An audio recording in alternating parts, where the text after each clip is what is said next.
On November 19, 1902, President Theodore Roosevelt addressed 10,000 people at a Memphis park owned by Robert Reed Church, a businessman born enslaved. Church had turned real estate into a fortune, then used it to build a bank, an auditorium, and a civic center for Black Memphis. His children carried that power into national activism and electoral politics, yet within half a century, the family mansion was burning. Why was the church legacy nearly erased? If you love learning about the rise and fall of powerful families, subscribe for more documentaries.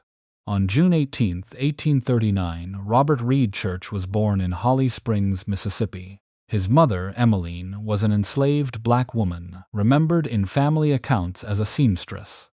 His father was Charles Beckwith Church, a white steamboat captain who owned vessels operating on the Mississippi River. Under the law that governed slavery, a child inherited the legal status of the mother. Whatever recognition Charles gave his son, Robert entered the world as property, not as a citizen with an enforceable claim to his own labor, earnings, or future. The surviving record of Robert's childhood is incomplete.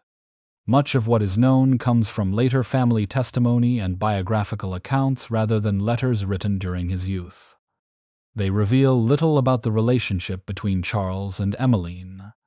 Emmeline died when Robert was about 12 years old. After her death, he went to live and work with Charles, exchanging life in Holly Springs for the commercial world of the river. The Mississippi was more than a route across the map. It was the main artery of an economy connecting cotton plantations, inland markets, Memphis, and the port of New Orleans. Steamboats carried bales of cotton south and returned with passengers, manufactured goods, food, correspondence, and news. Their cabins reproduced the divisions of the society onshore. Wealthy travelers could purchase comfort and attentive service, while enslaved and free black laborers performed much of the exhausting work that made that comfort possible. Robert began as a cabin boy and later became a steward. These were service positions, but they placed him near passengers, officers, merchants, and the daily movement of money and supplies. A steward had to understand provisions, meals, schedules, personal expectations, and the careful presentation demanded aboard a prosperous vessel. Later accounts credit Robert with learning to read, calculate, and conduct business during these years. The evidence does not preserve a lesson-by-lesson account of that education. What it does show is that long before he owned a hotel or managed property, he had learned how paying customers were served and how a complex commercial operation functioned. River travel also taught risk. In 1855, the steamer Bulletin No. 2 burned and sank. Robert and Charles were reported among the relatively few survivors. Steamboat commerce created opportunity, yet fire, collision, shifting channels, and financial loss remained constant dangers. When the Civil War began in 1861, those commercial routes became military corridors. Union forces moved to control the Mississippi, while steamboats carried soldiers, equipment, and supplies. Accounts of Robert's life place him aboard another vessel, the Victoria, when it was taken by Federal forces. The precise sequence of his departure from the boat is not fully documented. Nor did the arrival of Union power automatically settle the legal status of every enslaved person who reached its lines. What is clear is that the war removed Robert from his father's river operation and brought him into Memphis at the moment the city's established order was breaking apart. On June 6, 1862, Union gunboats defeated the Confederate river defense near Memphis. Federal forces occupied the city, gaining control of one of the most important ports on the upper Mississippi. Occupation disrupted older systems of authority and drew enslaved people from surrounding plantations toward the city. Memphis became crowded, unstable, and dangerous, but it also offered kinds of paid work that had rarely been available to black people under slavery. Later accounts describe Robert working modest jobs after leaving the river, including caring for horses and assisting in local businesses. These occupations were far removed from the fortune associated with his name decades later. Yet the skills acquired aboard steamboats remained useful. He understood service, purchasing, travelers, and the flow of commerce through a river city. He also possessed something equally important: years of first-hand knowledge linking Memphis businesses to the wider Mississippi Valley. During 1862, Robert acquired his first piece of property in Memphis. The surviving summaries do not establish every detail of how he financed that purchase, and it should not be treated as proof that the barriers of slavery had disappeared. National abolition would not arrive until the ratification of the 13th Amendment in 1865. Even under Union occupation, the rights of black residents remained uncertain and vulnerable. Still, acquiring property while the war continued marked a remarkable change. The young man who had served travelers aboard his father's vessels now held a foothold in the city where those vessels had once landed. Robert Church did not move directly from enslavement to wealth through one lucky transaction. His first capital was experience accumulated inside the river economy, knowledge of customers, supplies, transportation, and the habits of merchants. War then shattered the system that had controlled his labor and created a narrow opening in Memphis. He used that opening to begin acquiring something slavery had denied him, an economic future bearing his own name. That first property was the distant beginning of the family estate whose mansion Memphis would burn nearly a century later. But the city that offered Robert Church his first foothold in business was also about to show how little protection property could provide. On May 1, 1866, a confrontation between white policemen and recently discharged black soldiers in South Memphis became the opening of 3 days of organized racial violence. The soldiers had served the United States during the war. Local policemen were reclaiming authority as occupation receded. The dispute soon widened as police, firefighters, and white civilians attacked black residents who had taken no part in it. The violence emerged from a city transformed by war. Memphis had contained roughly 3,000 black residents in 1860. By the end of the conflict, its black population approached 20,000. Enslaved people had escaped from surrounding farms and plantations, seeking protection behind Union lines. Black soldiers and their families settled near Fort Pickering in South Memphis. Their presence created new communities, businesses, churches, and schools. It also produced a white reaction against people now claiming wages, mobility, and the rights of freedom. Robert Church was building his life inside this unstable economy. In 1862, he married Louisa Ayres, a formerly enslaved woman who became a successful business owner in her own right. Louisa operated a hair salon patronized by affluent women, including white customers. Her income was important during the family's early years and demonstrated that the Church fortune was not initially the work of Robert alone. Their daughter, Mary Eliza Church, was born on September 23, 1863.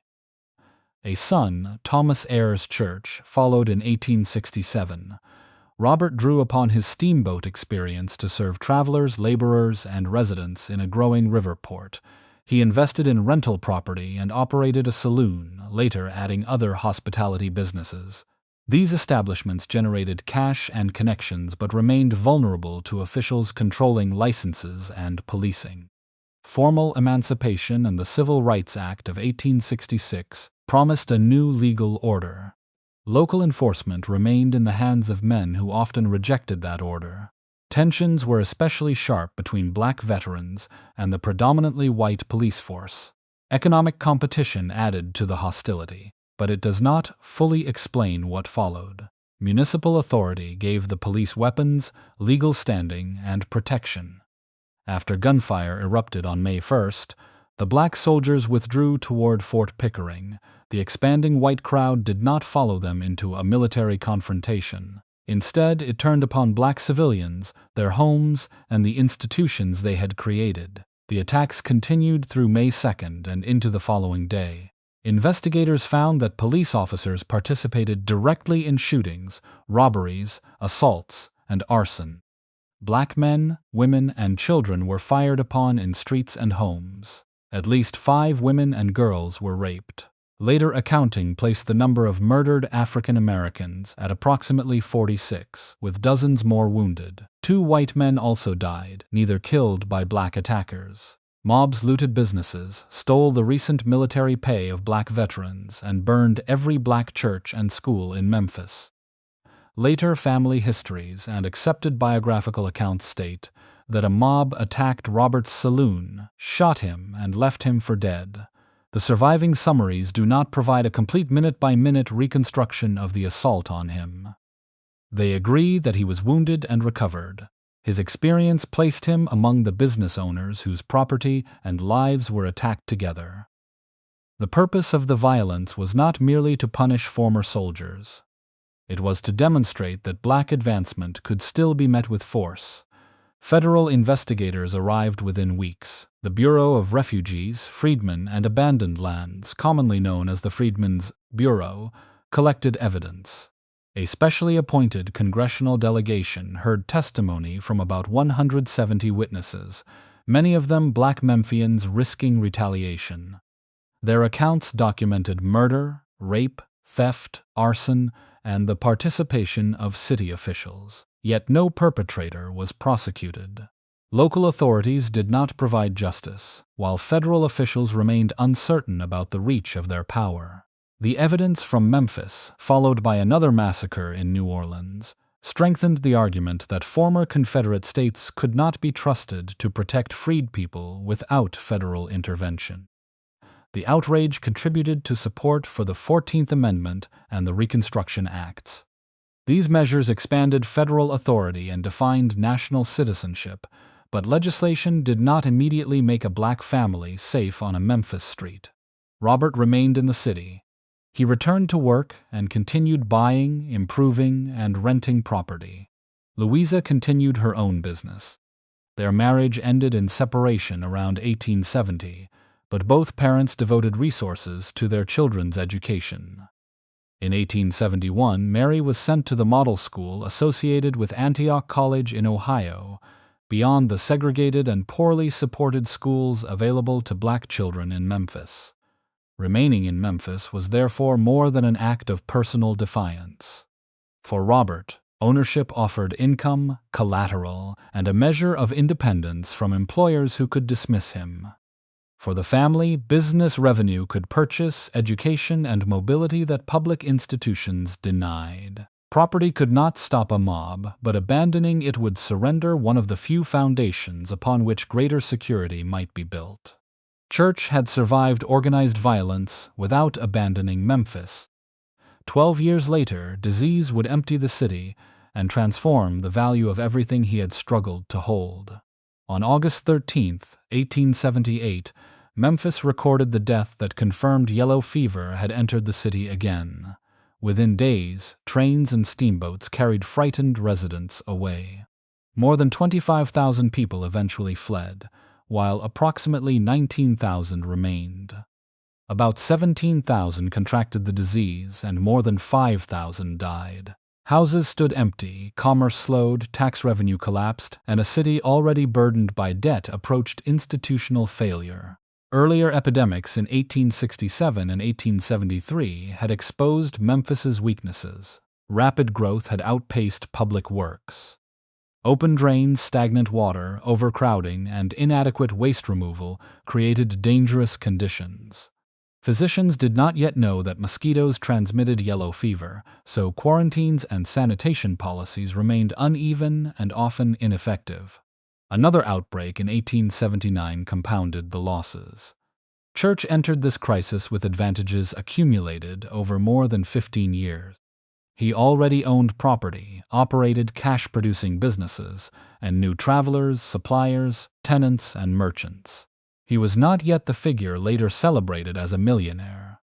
He was, however, an experienced proprietor with capital when desperate owners needed to sell and confidence in Memphis had nearly disappeared.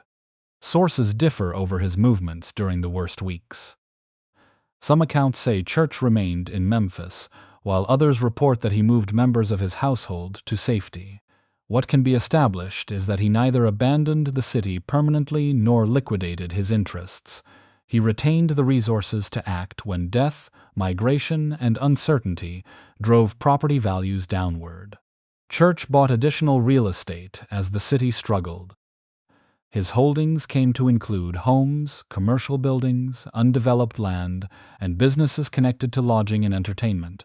A hotel and restaurant drew upon the service experience he had acquired on Mississippi steamboats. Saloons and rental buildings generated recurring income. Undeveloped parcels offered appreciation if Memphis recovered. This variety reduced his dependence upon any single business. This was the central mechanism of his fortune. Church did not merely purchase land and wait for prices to rise. Rent supplied cash for further purchases, repairs, and construction. Commercial buildings placed him near the daily exchange of goods and services. His hotel earned money from visitors passing through a major cotton and transportation center. Property also offered collateral in a financial system where black borrowers faced discriminatory barriers. Beale Street became increasingly important to this strategy. Segregation restricted black customers in much of the central business district, encouraging a commercial world where African American residents could find shops, entertainment, professional services, churches, and political organizations. Black entrepreneurs did not control every establishment on Beale Street, but the avenue provided a market that white institutions had helped create through exclusion. Church acquired interests in and around the district, linking his portfolio to the expansion of black urban life. The epidemic also changed the government under which those properties existed. With its population reduced and finances exhausted, Memphis could no longer meet its obligations.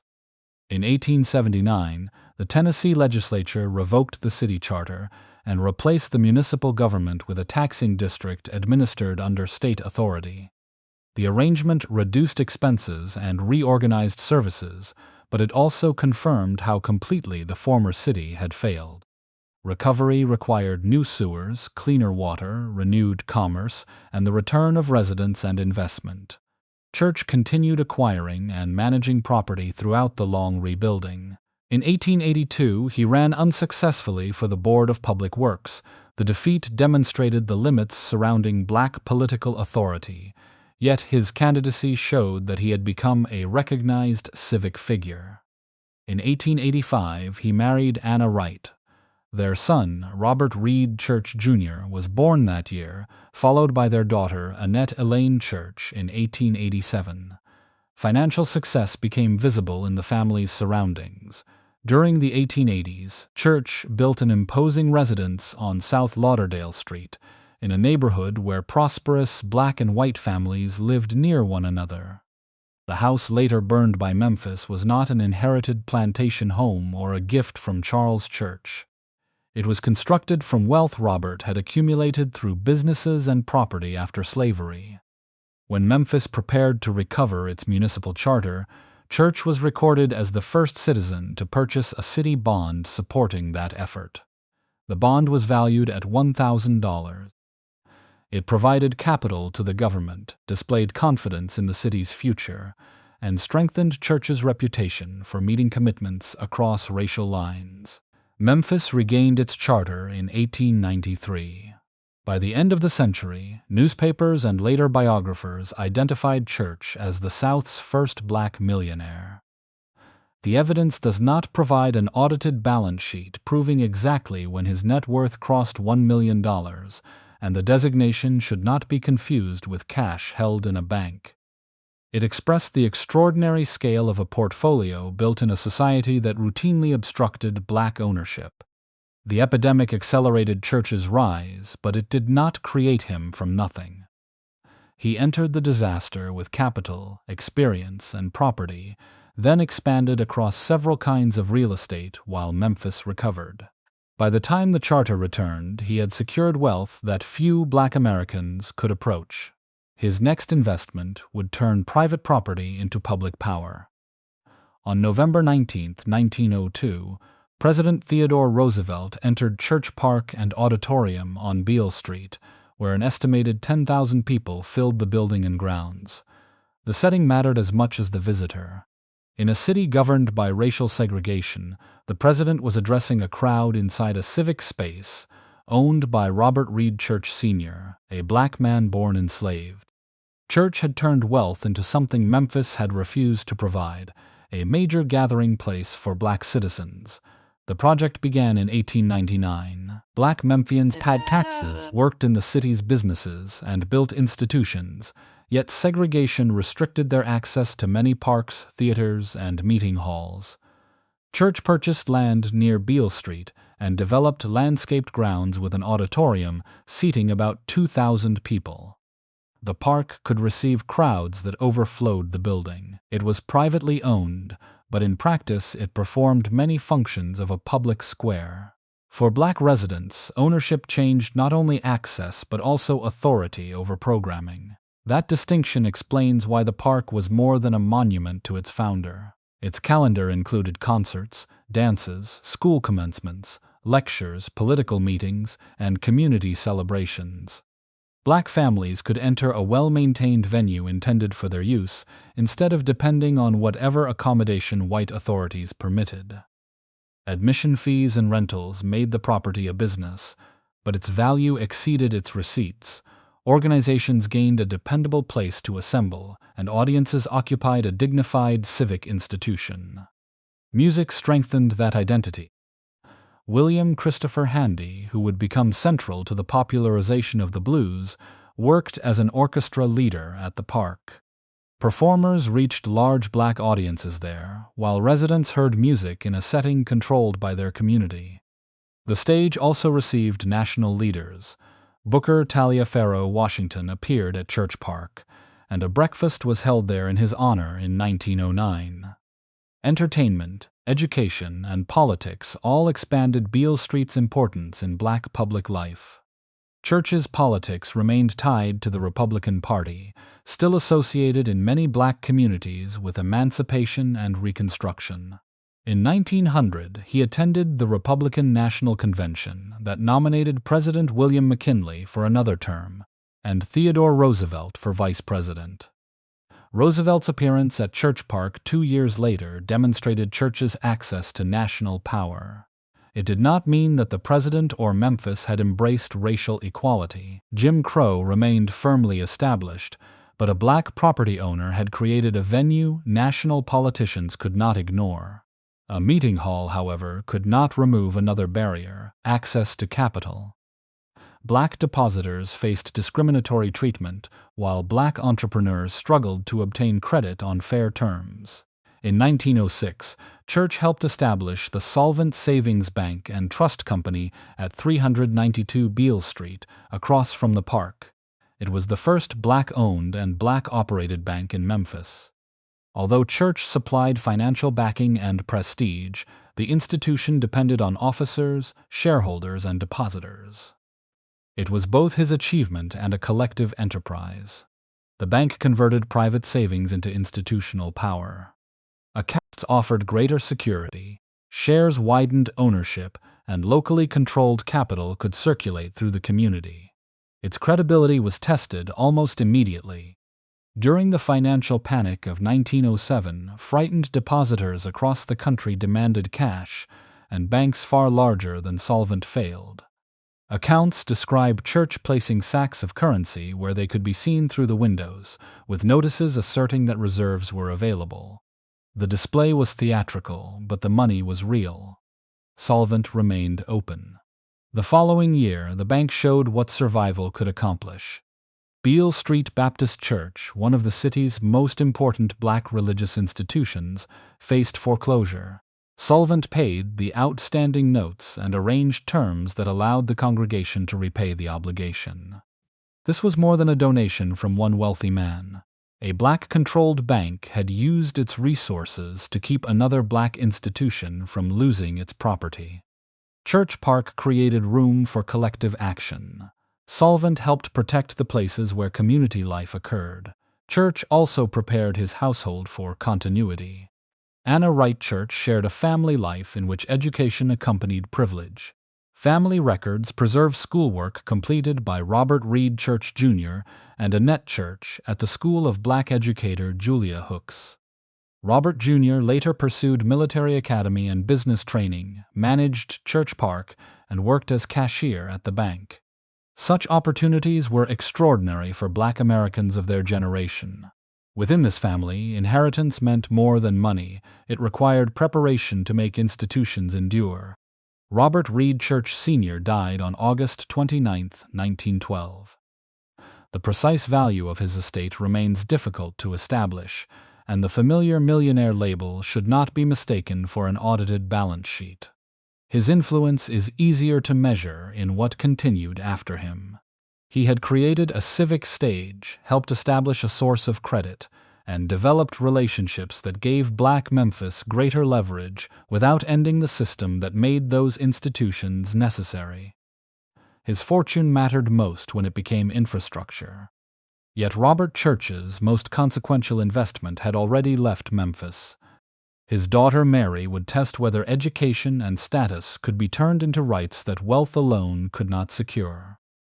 In 1884, Mary Church graduated from Oberlin College after completing its demanding classical course. 4 years later, she received a master's degree from the same institution. Few American women held either credential, and still fewer Black women did. Her parents' success had made the education possible. As a child, Mary had been sent from Memphis to schools in Ohio because the segregated South offered her fewer opportunities. Yet wealth could carry her beyond Memphis. It could not remove the barriers attached to race and sex. After college, Mary returned to her father's home. Robert Reed Church Sr. wanted to support her and opposed her taking a teaching position. In Mary's later account, he argued that a woman who did not need wages should not take a job from one who did. She wanted direct contact with young people and chose work over protected leisure. In 1885, she joined the faculty of Wilberforce University in Ohio. 2 years later, she began teaching Latin at M Street High School in Washington, one of the nation's leading Black secondary schools. Washington gave Mary access to educators, federal officials, and reformers, but its public life remained segregated. She met Robert Heberton Terrell, a teacher, lawyer, and fellow member of the school's faculty. They married in 1891. District rules barred married women from continuing as teachers, forcing Mary to resign. The restriction revealed the contradiction surrounding her education. Society praised cultivated women while denying them professional independence once they married. A killing in Memphis redirected her public work. In March 1892, a white mob lynched Thomas Moss, Mary's friend, along with Calvin McDowell and Henry Stewart. The men had operated the People's Grocery, which competed with a white-owned business. Ida Bell Wells, who also knew Moss, investigated the murders and challenged the claims used to excuse lynching. Mary worked within the growing anti-lynching movement, helping bring its evidence before audiences beyond Memphis. The violence showed that education, property, and respectable standing offered no reliable defense against white terror. That year, Mary helped organize the Colored Women's League in Washington. Black women's clubs raised money, created kindergartens, promoted vocational training, aided families, and confronted problems that public authorities neglected. In 1896, more than 100 clubs united as the National Association of Colored Women, and Mary became its first president. Its motto, "Lifting as we climb," expressed a program of collective advancement. Women who had gained education or security were expected to use those advantages to widen opportunity for others. Mary carried that work into government. In 1895, she became the first Black woman appointed to the District of Columbia Board of Education. She served until 1901, returned in 1906, and remained through 1911. The position gave her influence over a segregated school system, though not power to abolish it. Her authority came from education, public speaking, and organization rather than her father's real estate, but family wealth gave her time and mobility to sustain years of largely unpaid reform work. Her methods belonged partly to the era's philosophy of racial uplift. Club leaders emphasized education, disciplined homes, employment, and public conduct as ways to challenge racist stereotypes. Their programs built durable institutions and enlarged black women's leadership. But the philosophy also had limits. It could privilege middle-class standards and suggest that acceptance depended on black behavior, when segregation and violence were enforced by white institutions. Mary's career moved beyond that implication. She did not only call for self-improvement, she attacked discriminatory laws, disfranchisement, and lynching.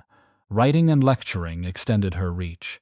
She published essays and newspaper articles, sometimes using the name Euphemia Kirk, and addressed audiences in the United States and Europe. In 1909, she joined the founding circle of the National Association for the Advancement Executive Committee and served on its executive committee. The organization linked the club movement's educational work to a more direct campaign against legal inequality and racial violence. Mary also insisted that women's voting rights could not be separated from black civil rights. On March 3, 1913, she marched in the woman suffrage procession in Washington, despite attempts by white organizers to restrict or segregate black participants.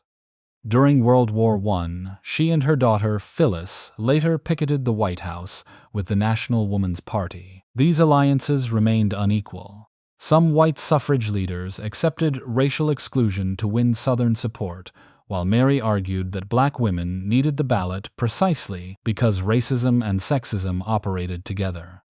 Ratification of the 19th Amendment in 1920 marked a constitutionatory state laws still prevented many black women in the South from voting.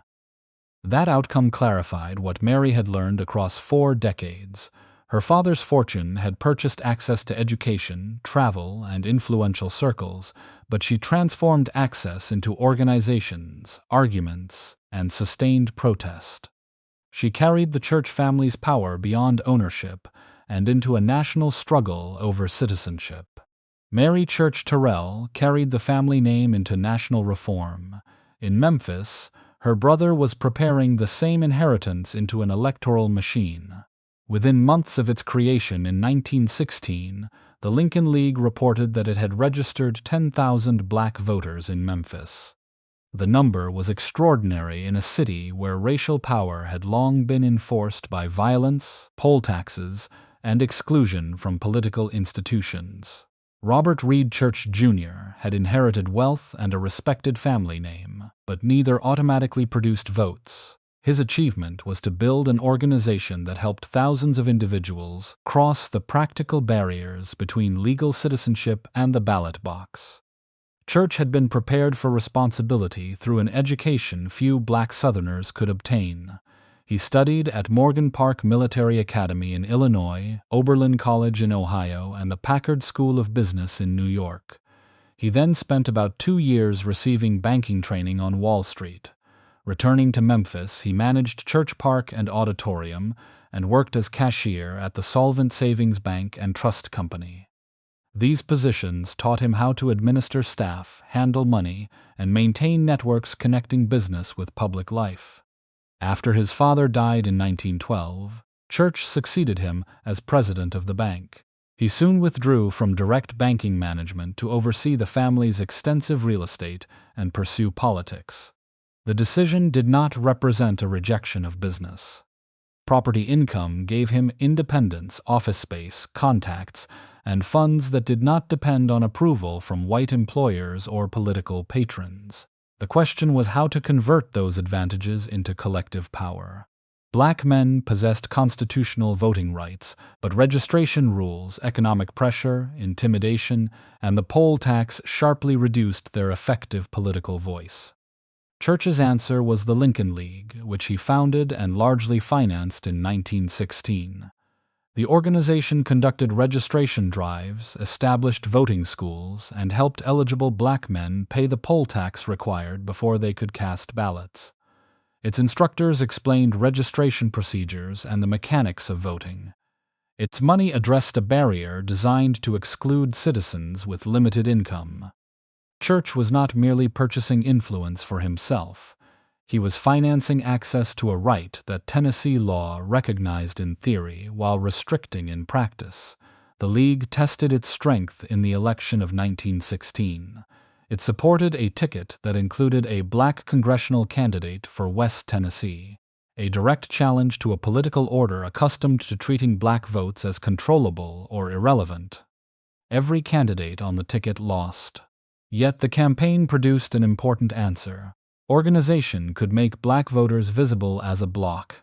A wealthy family could be ignored more easily than thousands of registered citizens whose support might decide a close contest. That leverage remained fragile. Elections could pressure officials, but they could not by themselves prevent racial terror. On May 22, 1917, a white mob burned L. Persons alive near the Wolf River. Persons, a black woodcutter, had been accused of murdering a white schoolgirl. He was seized before he could stand trial, and reports indicated that authorities had used violence to obtain his alleged confession. Thousands watched the killing. No participant was prosecuted. The National Association for the Advancement of Colored People sent its field secretary, James Weldon Johnson, to Memphis to investigate. Johnson examined the case and concluded that no positive evidence established that Persons was guilty. Church guided him through the city and helped connect the investigation with local leaders. The response revealed the limits of electoral organization and the need for a permanent institution capable of gathering evidence, publicizing abuses, and coordinating legal and political action beyond Memphis. On June 11, 1917, Church and other residents submitted an application to establish its branch of the National Association for the Advancement of Colored People.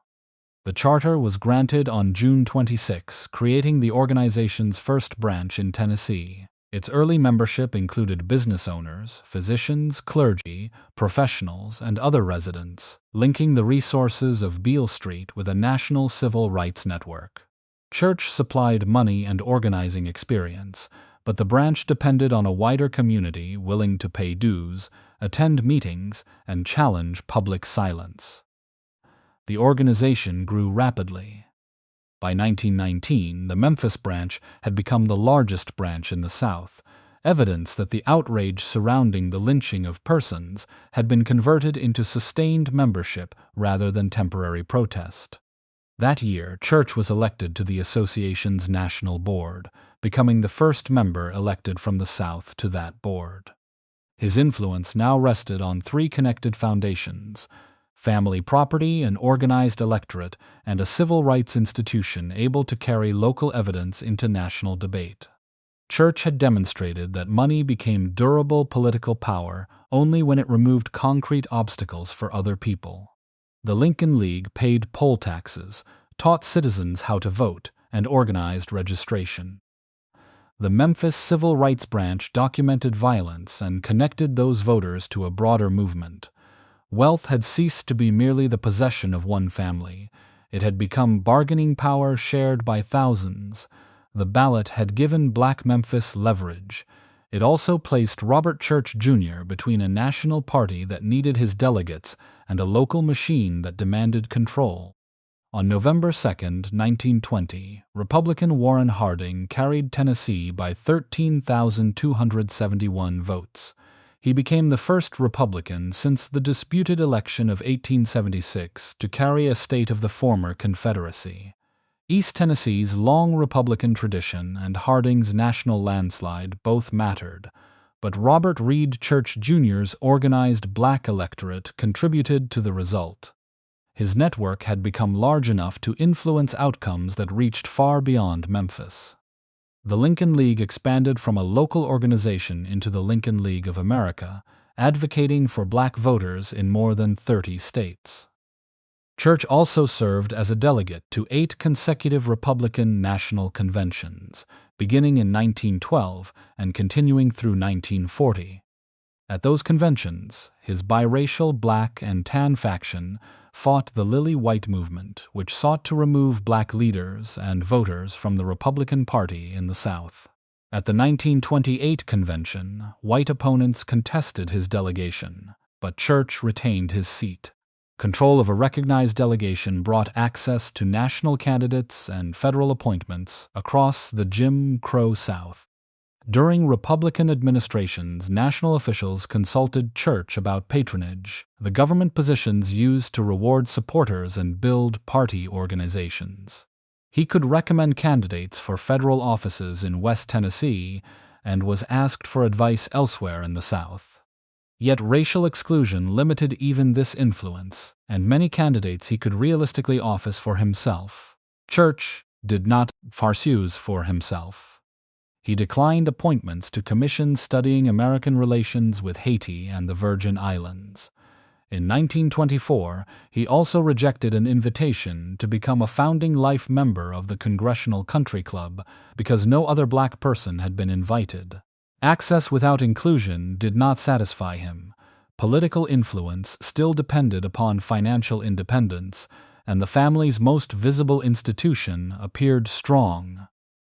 In 1921, the Solvent Savings Bank and Trust Company reported resources exceeding $1 million. Its success supported the image of Beale Street as a center of black enterprise. This power earned Church the description, Colossus of Beale Street. But the title and the bank's reported resources concealed growing weaknesses. Several borrowers failed during the early 1920s, leaving the institution exposed while depositors relied on it to protect savings accumulated under difficult conditions. In 1927, Solvent merged with the Fraternal Savings Bank and Trust Company. The combined institution was already in danger. When depositors began demanding their money, Church placed $50,000 of his own funds in the bank in an effort to stop the run. It was not enough. State examiners later identified a shortage of at least $500,000, and bank president Alfred Ward was jailed. The failure occurred in 1928, before the Wall Street crash, and should not be explained as a consequence of the Great Depression. Nor should the shortage simply be assigned to Church. He had resigned from active involvement with Solvent in 1912, years before the failed loans, merger, and discoveries by state examiners. His emergency deposit showed his continuing financial and reputational stake, but surviving evidence places operational responsibility with the later management. Even so, depositors who lost money experienced the collapse as a failure of an institution bearing the Church legacy. The family could separate legal responsibility more easily than it could protect public trust. Church's local political position contained another vulnerability. Edward Crump controlled a Democratic machine that dominated Memphis government.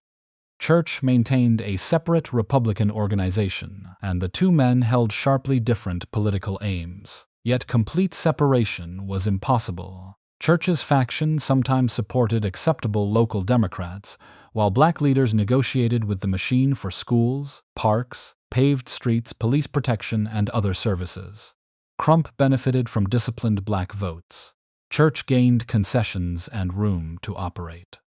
Later accounts disagree over whether this relationship constituted an alliance.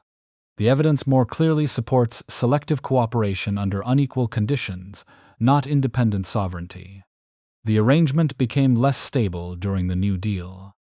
President Franklin Roosevelt's relief programs and political appeals drew increasing numbers of black voters toward the Democratic Party, weakening Church's claim that Republican loyalty offered the best route to influence. At the same time, federal money strengthened Crump's control over jobs and city projects. Church still possessed convention credentials, property, and a loyal organization, but each foundation now depended on forces he could not command: poll tax payments, Republican patronage, personal capital, and the machine's tolerance. In 1938, the tension became open. Church refused to support Walter Chandler, a candidate backed by Crump, and encouraged black voters to withhold their cooperation. The decision asserted that their ballots were not property to be delivered on demand. It also challenged the assumption underlying years of negotiation, that Church would remain useful to the machine. His political authority was real, but it operated inside a system controlled by officials who possessed the tax records, police power, courts, and administrative machinery of the city. For years, Church had made black votes impossible to ignore. Once he refused to deliver them on Crump's terms, the city moved against everything that made his independence possible. By 1940, the Memphis government, operating under Edward Crump's influence, had begun confiscating and auctioning property associated with Robert Reed Church, Jr. for unpaid taxes. Auction notices had appeared as early as 1939. The properties appeared as delinquent in municipal records, but their enforcement followed a political rupture. For years, later accounts indicate, the machine had tolerated or excused tax payments on church properties while his organization remained useful. When he asserted independence, that accommodation became a weapon against him. The break had opened in 1938, when Church refused to support a candidate favored by Crump. 2 years later, Church openly campaigned for Republican presidential nominee Wendell Willkie against President Franklin Roosevelt. By then, the New Deal had drawn many black voters toward the Democratic Party, while Crump's connections to the Roosevelt administration brought federal money and influence into Memphis. The machine no longer needed an independent black Republican intermediary. Church's organization had changed from an asset that could be bargained with into a rival that could mobilize opposition. Tax foreclosure struck the foundation of that independence. The city auctioned 10 church properties, reducing the rental income that had financed political work and weakening the family's ability to maintain offices, organizers, and patronage networks. Church had little effective redress within a city government dominated by Crump's allies. The attack did not require formally banning the Lincoln League or outlawing black political activity. By separating the organization from its financial base, officials could make independent politics harder to sustain while presenting their actions as routine administration. Pressure extended to Church's associates. John Martin, a pharmacist, businessman, baseball executive, and Republican organizer, supported Willkie and helped continue the political network. Memphis police were stationed outside his drugstore and searched or harassed customers attempting to enter. Martin faced threats of prosecution and imprisonment in the workhouse. He eventually left for Chicago. The tactics warned other business owners that political opposition could bring police attention directly to their doors, customers, and livelihoods. Church also left Memphis and established himself in Washington, where he remained active in national Republican and civil rights affairs. His departure preserved his personal safety and allowed him to continue public work, but distance weakened the organization he had built through daily contact with Memphis voters. The city then removed another visible connection to the family. In 1941, Church Park was renamed Beale Avenue Park. The church name would eventually be restored, but for years the civic space no longer publicly identified the black family that had created it. Erasure also operated through redevelopment. Beginning in the late 1930s, the Memphis Housing Authority cleared a large area west of South Lauderdale Street for segregated public housing. Officials described the district as a slum, although it contained stable black homeowners, professionals, businesses, churches, and well-built residences. The broader neighborhood had once included prosperous black and white families living near one another. Clearance displaced residents and replaced individual homes with the segregated Foot Homes public housing complex, concentrating black tenants in a government-controlled development across from the church mansion. The house at 384 South Lauderdale remained after the first clearance, but the neighborhood around it had been transformed. Large residences were divided into rooming houses or left vacant as investment and maintenance declined. Robert Church, Jr. never recovered his former Memphis base. He died of a heart attack on April 17, 1952. The following year, the mansion his father had built was vacant, weathered, and scheduled to disappear as redevelopment continued. On February 26, 1953, the city authorized the Memphis Fire Department to burn the former church home during a convention of fire safety officials. The 3-story mansion contained 18 rooms and had once represented the height of black prosperity in Memphis. Firefighters ignited it to demonstrate a new fog nozzle.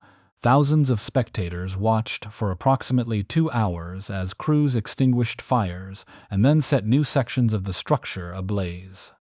When the demonstration ended, the remaining ruins were demolished. The black newspaper Tri-State Defender called the event almost an act of infamy. For many black Memphians, the choice of this house could not be separated from the campaign that had expelled Church and dismantled his local power. Yet surviving evidence does not establish that Crump personally ordered the burning as an act of revenge. The house was vacant and marked for demolition, and fire officials had a documented technical purpose. Those facts explain how the burning was arranged. They do not erase the political meaning created by the building's history and the city's treatment of the family. That distinction supplies the answer to why the churches became easier to forget. Their removal from Memphis memory did not result from one fire or one disputed command. It developed through the destruction of an electoral network, selective tax enforcement, property auctions, intimidation of allies, the renaming of a public space, displacement of a neighborhood, and the loss of physical landmarks. The mansion's burning was the final symbol of a longer process. By the time the smoke cleared, the institutions that had made the family visible had been scattered, weakened, or placed under different names. The mansion disappeared into smoke in February of 1953. Less than 4 months later, Mary Church Terrell helped secure a victory that no fire in Memphis could erase. On June 8, 1915, court confirmed that laws prohibiting racial discrimination in Washington restaurants remained enforceable. The ruling concluded a campaign led by Mary Church Terrell when she was almost 90. Months after Memphis burned the mansion built by her father, his daughter restored protections that had survived unnoticed since Reconstruction. The house was gone, but the family's influence had already moved beyond anything the city could demolish. Mary worked with the Coordinating Committee for the enforcement of the District of Columbia anti-discrimination laws. The committee relied on statutes enacted in 1872 and 1873 prohibiting public accommodations from refusing service because of race. The laws had not been repealed, but officials had allowed them to fall into disuse. Mary and her colleagues recovered their language, tested it against segregated businesses, organized picket lines, and supported boycotts. The resulting case against the John Thompson Company did not ask the Supreme Court to create a new right. It asked whether an existing one had survived changes in the capital's government. Lower courts had rejected enforcement, but the Supreme Court ruled that the Reconstruction laws remained valid. At 89, Mary was finally served at Thompson's cafeteria. The victory revealed a pattern running through the Church family. Robert Sr. built a park because black taxpayers were excluded from municipal recreation. His bank supplied credit where established institutions denied it. Robert Jr. organized voters because poll taxes and intimidation obstructed the ballot. Mary's committee forced Washington to enforce laws ignored for generations. Each responded to rights promised in principle but denied in practice. Mary lived to witness another landmark decision. On May 17, 1954, the Supreme Court ruled in Brown v. Board of Education that segregation in public schools violated the Constitution. The ruling did not immediately dismantle segregated education, but it rejected its legal foundation. Mary died on July 24, just over 2 months later. In 1952, Sarah Roberta Church, Robert Jr.'s daughter, became the first black woman elected to the Tennessee Republican State Executive Committee. President Dwight Eisenhower's administration appointed her minority group's consultant in the Department of Labor's Bureau of Employment Security in 1953. She promoted employment opportunities for minority workers, later served in the Department of Health, Education, and Welfare, and was appointed by President Richard Nixon to the President's Advisory Council on Adult Education in 1970. Annette Elaine Church, Robert Jr.'s sister, performed a quieter but essential task. She preserved family memories, wrote historical notes about Church Park, and retained correspondence and photographs. In January and July of 1973, Annette and Roberta recorded oral history interviews. Their testimony preserved details omitted from official records, although later historians must still compare family recollection with other evidence. In 1974, the women published The Robert Reed Churches of Memphis, a father and son who achieved in spite of race. The book reunited Robert Sr. and Robert Jr. within one narrative. Annette died the following year. In 1976, Roberta began donating the church family papers to Memphis State University, now the University of Memphis. Correspondence, photographs, political records, financial materials, publications, and artifacts now document 3 generations of work. Mary's papers followed a separate path.